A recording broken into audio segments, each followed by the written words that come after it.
Among the Wicked Dawi of the Far East. Part 6. The Pillar of Fire. The claustrophobic stairwells that led Hamasi and I deeper into Morngard's mountain tunnels were soon filled with the unmistakable pounding rhythm of hooves. This was unlike the sound of any cavalry parade I had ever heard. Every stomp was in a painstaking rhythm, beating out like the pounding of tribal goblin drums. Hamasi halted me and peered around a corner turn in the stairs. "Manling," he said without malice. "This place is the menagerie. It is the sole reason you yet live. Everything our Lord undertook to get you, keep you, protect you, comes down to this. It is not as you imagine it. I have read your works. It is a place consecrated to the Dark Father.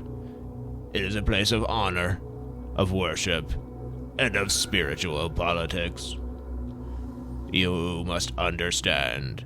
Ask no questions, give no commands, and before you do anything, bow." He stepped down into the shining golden light that poured from the stone doorway at the foot of the stair. At last, the heat, noise, and smell all made sense. In the heart of the great basalt Odeon before me was a great bull's head, from the mouth and nose of which poured molten lava in a shining stream. I know little of volcanoes, but this seemed unnatural. It had no black surface, was perfectly smooth, and of a color closer to bronze than any other. Under that stream of lava stood an enormous masked beast, which resembled nothing so much as a vast, muscled centaur.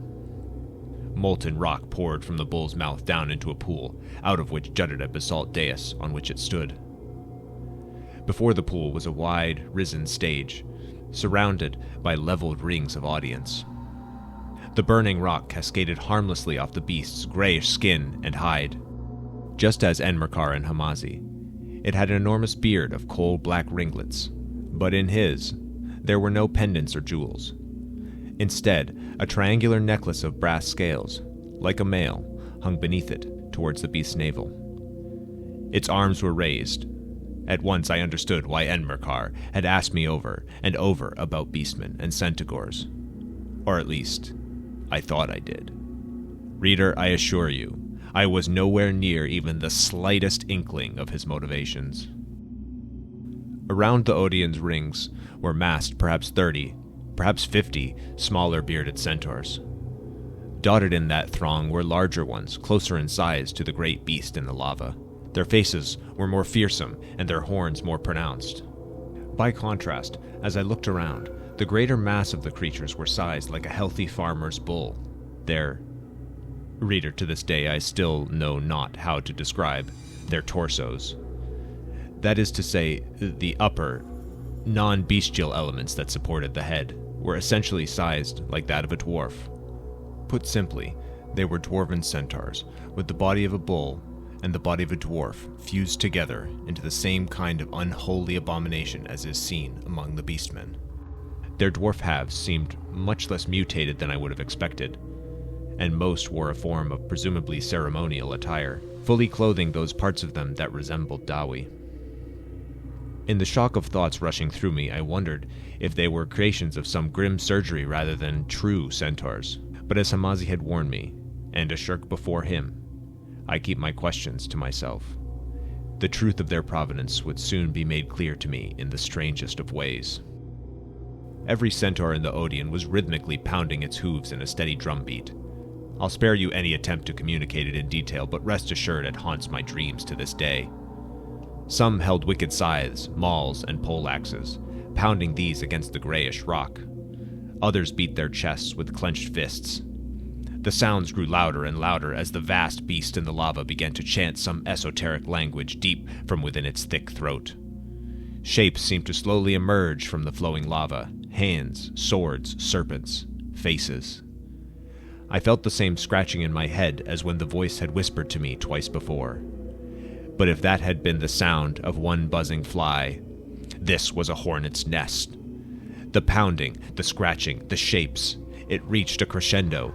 The great bull centaur was covered head to hoof in glowing lava, and then a vast pillar of flame engulfed the center of the Odeon stage, a few feet before the lava pool. A face resembling the visor of a knight's helm leered out from the heart of it, bobbing obscenely as if hanging upon a broken neck, tossed by unseen winds. Great steel-clawed hands burst forth from the right and left of the pillar, at the end of vast burning arms. Iron horns sprouted from the top of the mask, and slowly the shape of a vast, hunched torso condensed from cloudy lines of ash, hanging suspended in the pillar.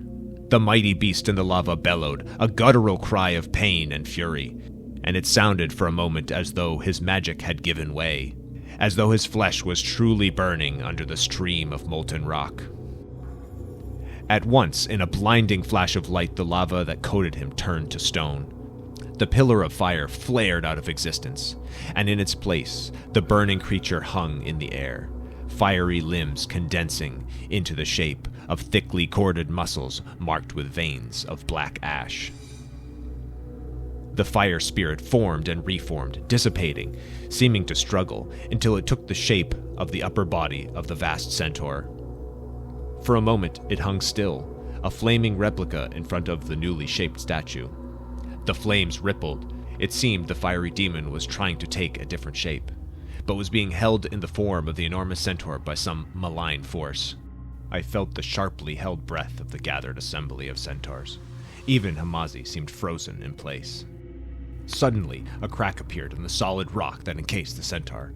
It spread from the top of one enormous bicep, at first agonizingly slow, then faster and faster until it exploded outwards. Lethal shards of granite flew feet into the air before flaring out into ashes, burned by unseen fire. The centaur roared again, and the flaming demon mirrored its every move, a wicked mouth opening in its steel mask and screeching with a grinding wail. The centaur's grayish skin was almost completely gone, leaving raw, pulsating muscle and sinew exposed to the air. It leapt from the dais in the pool of lava, blood and grit spraying outward, hooves hitting the steady granite of the Odeon stage, and plunged directly towards the fiery shape. It grabbed the thing's horns, pulled it around, even as fiery hands grabbed the raw flesh of its cheeks, and bellowed into the mask. "Submit!" The demon wailed an otherworldly scream, and the fire seemed to fall limp, though it kept its shape. The centaurs roared in rapturous approval. It seemed their hero, bloodied and skinless, had triumphed. Behind him, lava began to pour steadily from the bull's head once more. Two of the larger, more bestial centaurs approached him and gingerly led his bloody form away. They seemed well-practiced in this art, and unconcerned by his skinless muscles.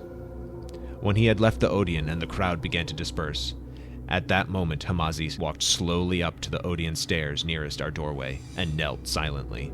I followed him and did the same. A third bestial centaur approached. "Speak!" "I come in the name of the great lord of this place, Hashut's chosen, sorcerer prophet of the Black Tower, Enmerkar. He bids me present you this slave, learned in the arts of the West, to assist in the menagerie." "The Tau Rook is indisposed, lackey. He will be indisposed for some time. I will not allow a spy into our midst without his permission." "A most inspiring sight, to be sure, blessed one. Martu is beloved of the great bull." "You dare to watch our rituals from the shadows? You presume much, Grizal. I could take your head for that alone. What does your master think we need this wretch for? Do not give me your excuses. I already see. Hashut guides my thoughts, Grizal. Can your master yet say the same?" Hamazi was silent. "The Tau Rook will not countenance your presence. An Umgi slave defiling our fane is blasphemy enough. He needs no beardling escort. Begone! We will send the Umgi back to your master alive, if that is what the great bull wills." Hamazi rose and backed slowly toward the stairs. I stayed rooted to the spot, my rags soaked with sweat. Once again, I knew not whether it was the stifling heat or the tremulous fear.